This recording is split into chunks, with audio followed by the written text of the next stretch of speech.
Assalamualaikum, Prof. My name is Muhammad Amirul Shah bin Abdullah, and today I will discuss about a case of law on industrial relation, Ong Chi Hong versus Goh Chek Ras Sdn Bhd. So the introduction, the file case number 15/4-554/19 was taken to the industrial court. Ong Cheng Hun, the claimant, challenged Goh Chek Ras Sdn Bhd regarding her termination from her position. She believed the termination is not follow the procedure. The company claimed that the financial of the company is declined, and they suffer a huge amount of loss. And in order to keep the company survive, they have to cut off few of worker with high salary. She also claimed that the company did not apply the correct procedure, including last in and first out concept. I move to the next slide. The fact of the case. The case start when the company assembly all the staff and announced retrenchment exercise. Ong was among of the worker who has been terminated. She was given a notice and to sign the notice right away. The court determined that the termination is legitimate, and the claimant did not provide any proof of that support her statement, and the court also believed the retrenchment was not carried out in bad faith, and the last in first out principle also was not relevant in this current situation for the company. The next one, issue of the case, according to section 20 bracket 3 of the Industrial Relation Act 1967, did Goh Chek Ras Sdn Bhd have a valid reason an excuse for firing Ong Cheng Hun, and did the claimant have to be let off due to a real redundancy situation, and was the layoff process legitimate and in line with company needs? uh, During the retrenchment exercise, did the company disregard the last in first out principle, and did the business not give the claimant enough notice or consultation regarding the layout? And was the claimant intended to be victimized, or was the retrenchment exercise carried out in bad faith? So Goh Chek Ras Sdn Bhd, they have a valid reason because Ong Cheng Hun is one of the worker with the high salary. So it's not only her. There's a few of the worker with the high salary. So Goh Chek Ras Sdn Bhd make a good move to terminate all the high salary worker, to control the company huge amount of loss. They don't make any profit during that year. They just make a little profit. So with that statement, Goh Chek Ras Sdn Bhd make a valid reason lah for firing Ong Cheng Hun. I move to the next slide. Judgment of the case. The Industrial Court of Malaysia come to the conclusion that Goh Chek Ras Sdn Bhd had a valid reason for dismissing Ong Cheng Hun, the claimant. The company right to restructure its business for financial viability was maintained by the court as long as it was carried out honestly. Like I mentioned earlier, so the company, they restructure again their business because they don't make good profit during the few years. So in order to maintain their business, they have to restructure their financial, and the company evidence, which included financial record and witness statement, validate the restructure and back up the assertion of economic difficulties. So the company, they provide the evidence why they cannot uh, afford anymore the high salary worker, and the court did not find any proof that new hires were given the claimant responsibility and the position that were listed. However, had little to do with her duties. When they hire new worker, the fresh graduate, maybe they don't give the all the responsibility, the Ong Cheng Kun responsibility to the new worker. It's totally different responsibility for the new worker. So actually they just terminate the position. So they didn't apply the position anymore in the company. So maybe they just separate the responsibility in other position. Uh, the court came to the conclusion that the layoff comply with all applicable law and regulation, including the last in first out. Additionally, it stated that there was no legal requirement under the Code of Industrial Harmony to consult the claimant prior to the layoff process. The corporation was determined to have no victimization or hidden agenda by the court. Objective business needs serve as the foundation for the retrenchment decision. The claimant was unable to demonstrate that her dismissal was unjustified or unjustified. The claimant case was dismissed by the court, which decided in favor of the firm. So the claimant, she failed. She failed to win the case because uh, she don't have any proof to support her statement uh, to against the company. So the company did the right procedure to dismissing Ong Ching Hong. So to the next slide is analyst and critic. Retrenchment exercise. The company justification for retrenchment included decreased sales, dwindling earning, and the use of an automated system. Restructuring exercise resulted in the layoff about 248 workers, including the claimant. So when the company they restructure again their financial due to their decrease of sale, so they have to terminate about 248 workers, including the claimant. uh, Position of the claimant. The claimant contended that her position was not redundant, pointing to continued duties and job posting for comparable position following her termination. She claimed that the business did not give prior warning or consultation and did not adhere to the last in and first out concept.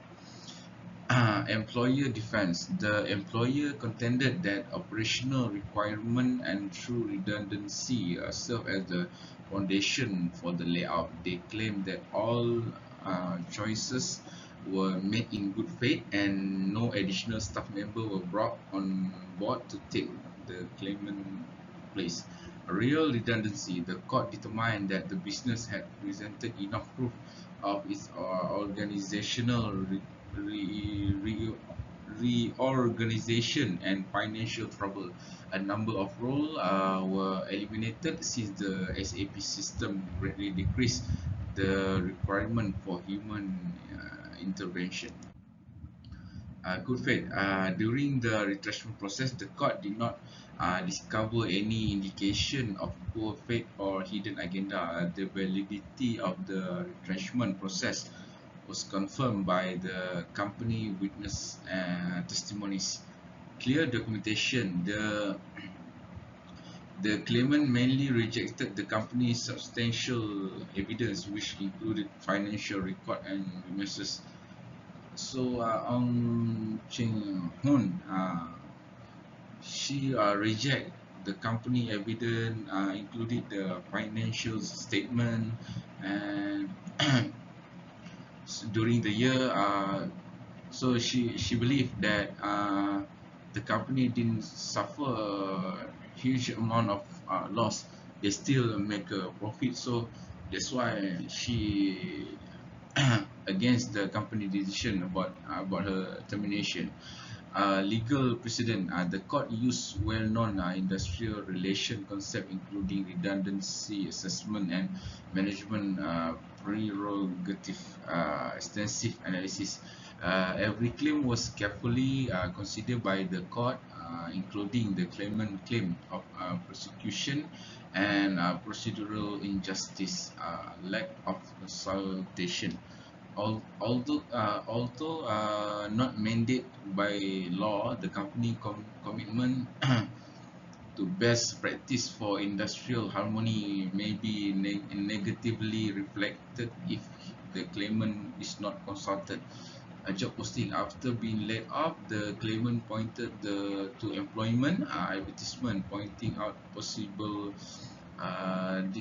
discrepancies in the company redundancy statement without truly examining whether these functions were comparable, and the court reject this. Responsibility of the claimant. The claimant incapacity to refute the company evidence was given considerable weight by the court. Her access to such information would have been restricted through because she was a former employee. Wider repercussion. This case emphasized how important it is to communicate and be open regarding layoff, even if they are not required by law. Employers may nonetheless gain by using consultation procedure. The use of automation as a rationale for layoff may establish a precedent that force court in the future to carefully consider such agreement. Judicial approach. Pay more attention to the effect of job posting after layoff to maintain equity, especially in situation involving management prerogative. Strike a balance between the the burden of proof for employers and plaintiff. So the next one is impact on industrial harmony and employee right. Effect on harmony in industry. Transparency in the layoff process. The business came under fire for failing to notify worker in advance or discuss them prior to the layoff procedure. Employee moral and trust may suffer as a result of this communication breakdown, which may also cause conflict between management and staff. By showing respect and equity during the retrenchment process, adherence to the code industrial harmony could have enhanced employee relations. So the company, before they realize they have to uh, terminate the staff, maybe they should have a meeting with the staff first before they terminate the staff. Maybe they can meet personally, because we don't know what is the staff commitment outside with the family, how many person under responsibility. Maybe they have to pay for the school, for the cars, and for the house. So maybe we have to discuss maybe 2 or 3 months earlier before the termination, so that the staff they can prepare properly, or they can find another job to stand by when they terminate from the company. Then they will go to another company. And then the perception of fairness. According to the claimant, the last in and first out concept was not followed. This could lead to worries about capricious decision making, which could affect how employees view equity and justice. Workplace uncertainty, sudden layoff, and organizational structure change can produce an unstable environment that makes remaining staff member doubt their job security and lower productivity. Effect on workers' right.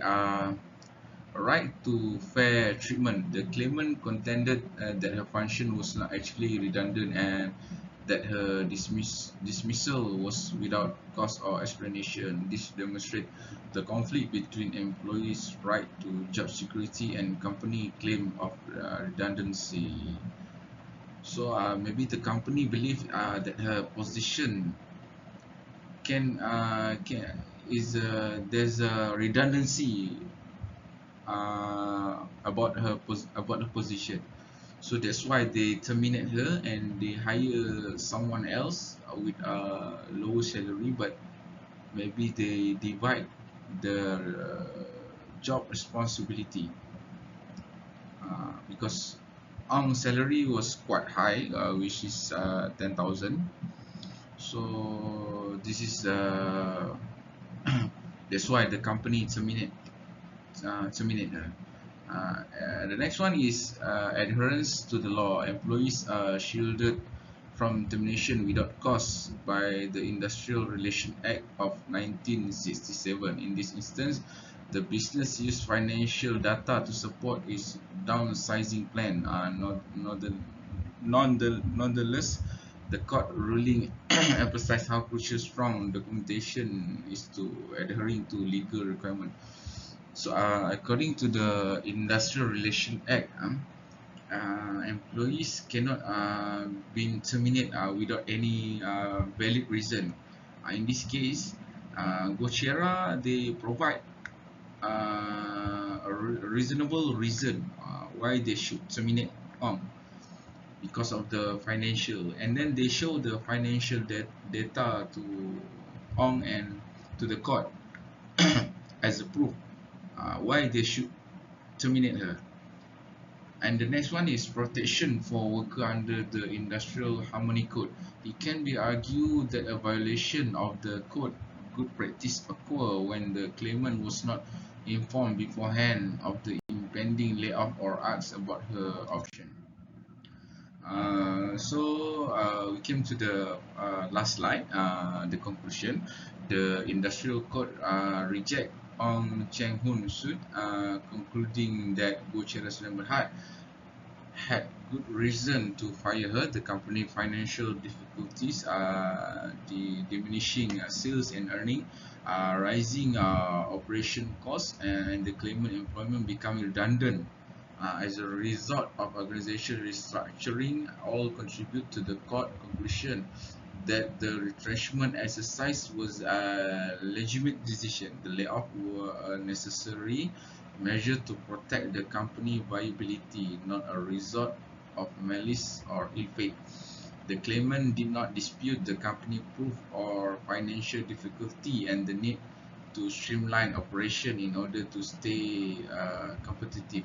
The claimant was unable to demonstrate that her job persisted after restructuring or that her termination was unjust. That's all from me, Prof.